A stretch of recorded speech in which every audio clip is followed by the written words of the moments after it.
തെങ്കര ആനമൂളിയിൽ മുസ്ലിം league പ്രവർത്തകരെ വാഹനം തടഞ്ഞ് ആക്രമിച്ചു കൊലപ്പെടുത്താൻ ശ്രമിച്ചെന്ന കേസിൽ CPM പ്രവർത്തകൻ അറസ്റ്റിൽ. കേസിലെ രണ്ടാം പ്രതി പാണക്കാടൻ ഫിറോസിനെയാണ് മണ്ണാർക്കാട് പോലീസ് അറസ്റ്റ് ചെയ്തത്. പഞ്ചായത്ത് അംഗം ഉൾപ്പെടെയുള്ള പ്രതികൾക്കെതിരെ വധശ്രമത്തിന് കേസ്. തിരഞ്ഞെടുപ്പ് കൊട്ടിക്കലാശ ദിവസം ഉണ്ടായ സംഘർഷത്തിന്റെ ഭാഗമായാണ് അടിപിടിയെന്ന് പോലീസ്. അറസ്റ്റിലായ ഫിറോസിനെ കൂടാതെ യാസിർ, പഞ്ചായത്ത് അംഗം റിഷാദ്, റിയാസ്, അബു താഹിർ, റാഷിദ് എന്നിവരാണ് കേസിലെ മറ്റു പ്രതികൾ. വെള്ളിയാഴ്ച രാത്രി 10:30 മണിക്കാണ് കേസിനാസ്പദമായ സംഭവം.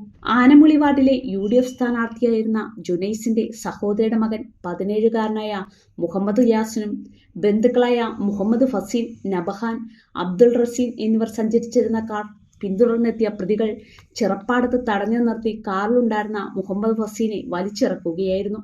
കല്ലുകൊണ്ട് കുത്തുന്നത് തടയാൻ ശ്രമിച്ച പരാതിക്കാരൻ യാസിന് നെഞ്ചിൽ കുത്തേറ്റു.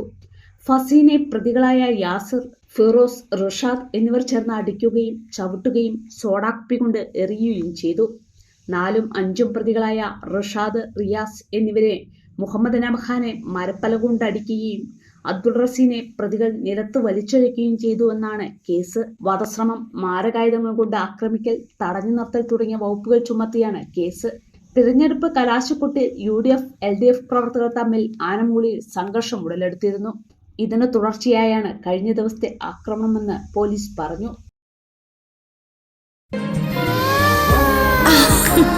നിങ്ങളുടെ നിക്ഷേപങ്ങൾക്ക് UGS ഗ്രൂപ്പ് നൽകുന്നു അതിവേഗ വളർച്ച. UGS ഗ്രൂപ്പ്, സ്വപ്നങ്ങൾക്ക് വിശ്വാസത്തിന്റെ കയ്യൊപ്പ്.